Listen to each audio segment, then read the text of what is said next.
Me? All you. Thanks for being here. Obviously a big week for us. Coming off of a really good win over a team I think is playing extremely well in Vanderbilt. They're finally getting healthy, and Stephanie's doing a great job with them. I thought they came in and really competed well against us, and you know, we were really good, I thought, in the second half. Got better defensively a little bit. As far as turning them over, we still didn't. 55% field goal percentage defense is not good, and I think it was pointed out they were above 50 in every quarter, which is pretty much unheard of for us. So we got to get better in that area, dealing with an LSU team that is not the same as the one we left 6 games ago. You know, to their credit, they I think they had a player meeting after we left them, and led by some seniors, or a senior, and they've not been the same since. They're 4-2 with both losses on the road, at Kentucky by 5 and I think A&M by 4. And so they're playing really well. Nikki does a tremendous job, and her staff, and those kids are playing at a really high level. So we've got our work cut out for us on Thursday night against a really good team, a team that's be in the NCAA tournament, and you know, we're going to have to play better than we did the other night, I think, defensively. And again, offensively, we've been okay. You know, we left some points on the board with free throws the other day, as well as missed layups. I counted 5 missed layups in the first half alone watching film, and so we've got to do a better job of finishing with contact. And you know, that's just something our guards have got to take pride in. So we'll get ready today and tomorrow. Kids had yesterday off, and we'll get ready for another great team coming in here on Thursday night, and what hopefully will be a special night for our seniors.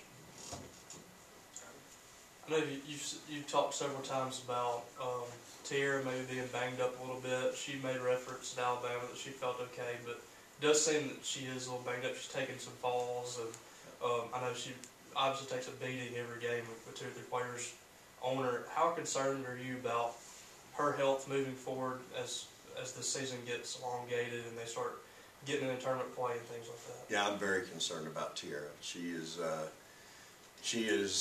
the focal point of every team that we're playing right now, and you know, some teams, in some instances, she's just being defended unfairly.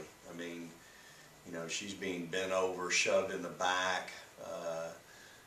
It's just hard right now. All I can say is it's hard to beat Tierra McCowan. It's frustrating for me as a coach, seeing what I'm seeing, and knowing that that's a young lady. That is somebody that's blessed with an incredible talent. She's an All-American. It's just hard being her right now, and I'm really, you know, I'm concerned about her. As I've said, I'm concerned about her. I'm concerned about her health. I'm concerned about how sometimes she's being attacked, and it's very concerning. And again, that's a young lady, and she's been blessed with an incredible skill set and talent, and it's just hard being her right now. You know, I'm really glad she's a senior, because it's not changing for her, and you know, it's time for her to move on, because it's just really hard. Love it. Yeah, what allowed you to get off to such a good start down there in Baton Rouge, and how do you try to replicate that for Thursday? Well, it started with our defense. You know, it's started with our defense, and we really set the tempo early. And let me go back to what I just said about T. When I say it's time for her to move on, it's a lot like Shaq. When he was a sophomore, Dale Brown told him he needed to go to the league, and he wasn't a senior. Well, T's a senior, and so when I say that, it's a lot like that instance. It's just you know, if she was a junior, I'd probably say the same thing that Dale Brown told Shaq, hey, you need to go to the league. Because that's where I am with her. I just feel like she's taking a beating every night, and a lot of it is just, it's unjust. And that's my kid. I've got to defend her. I'm in her corner, and you know, it's just hard for her right now. So I want to make sure that you guys understand that it's just really difficult for her. It's hard to beat her. Bottom line, it's just hard to beat Tierra McCallum. So back to the LSU question again. It started on the defensive end for us. We got going in transition. I think Andy made a shot or two early, some threes, and but we really got out and ran, and we turned them over a little bit. But our field goal percentage defense was really special, and I think they scored 2 buckets the first quarter. You mentioned the seniors after the Ole Miss game, that you want them to be a little selfish with the history they have there for the taking if they finish the season the way they could. Have you seen that mentality out of them in the days since? Have they been a little more selfish and taking the reins in that regard? You know, I think I don't know that I've seen them be more so. I think they've been really focused all year. I think 25-2, y'all, is a tremendous accomplishment with 4 new starters. I think we all have to sit back and take notice of the job that Jasmine Holmes has done leading this team as the point guard, with the chemistry that we have with this team, knowing that we've got 4 new starters for the 3rd year in a row, and 2 of our starters are first years to our program. That's an extremely challenging and difficult thing to do, and it's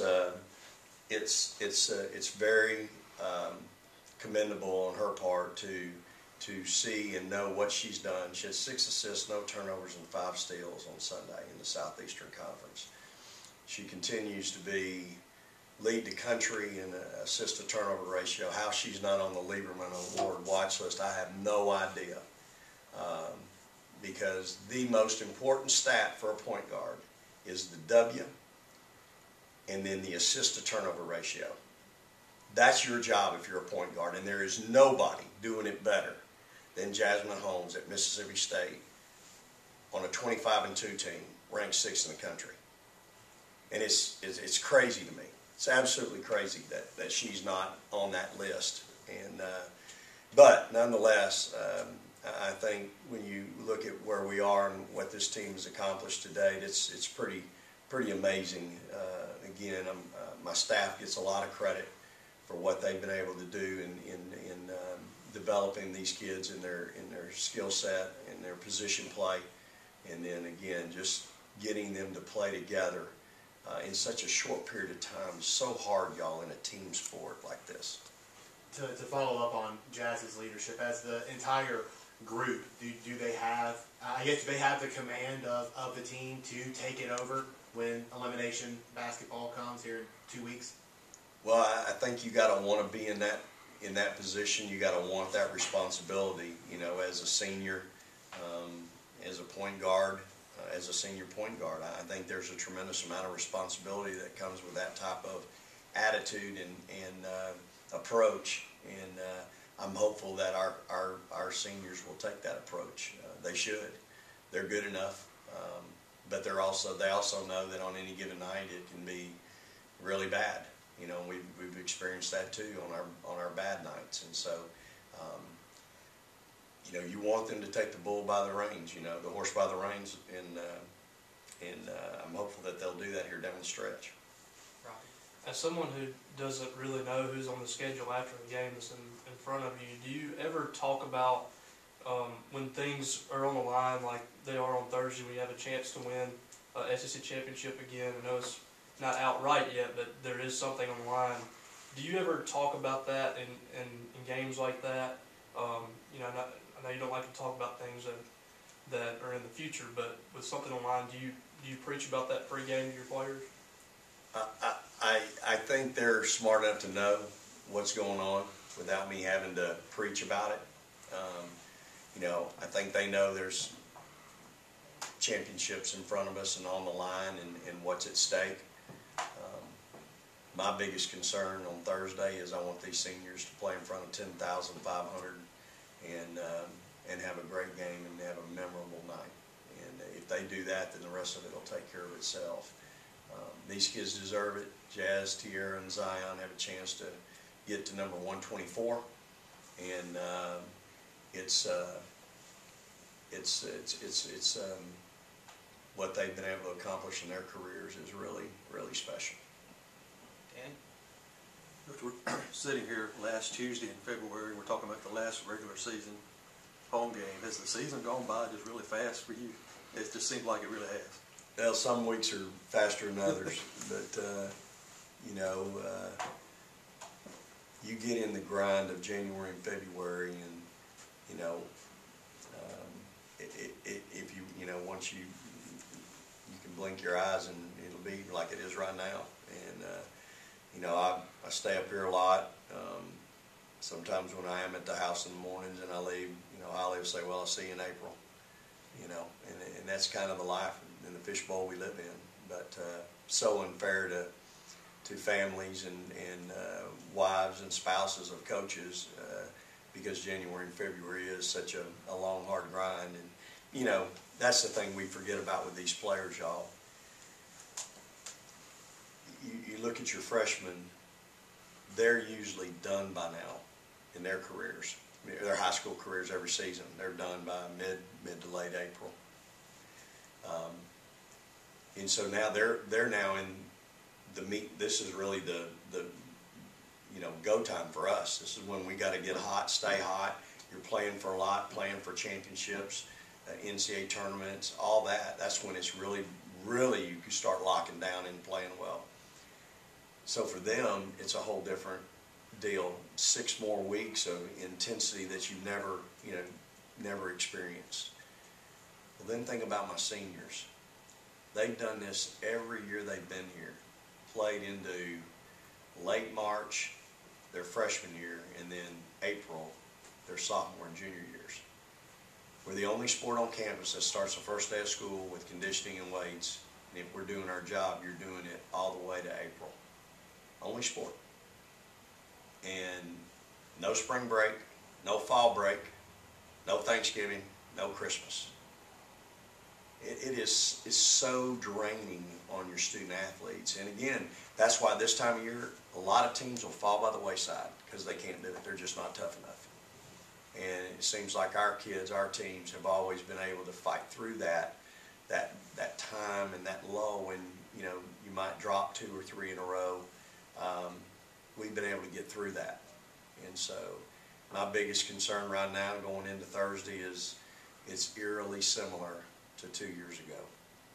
And certainly you don't want that to happen again. And I don't want it to happen because my seniors deserve a special night, man.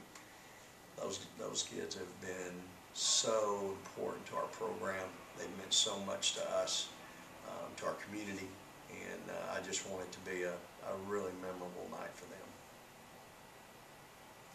Anything else?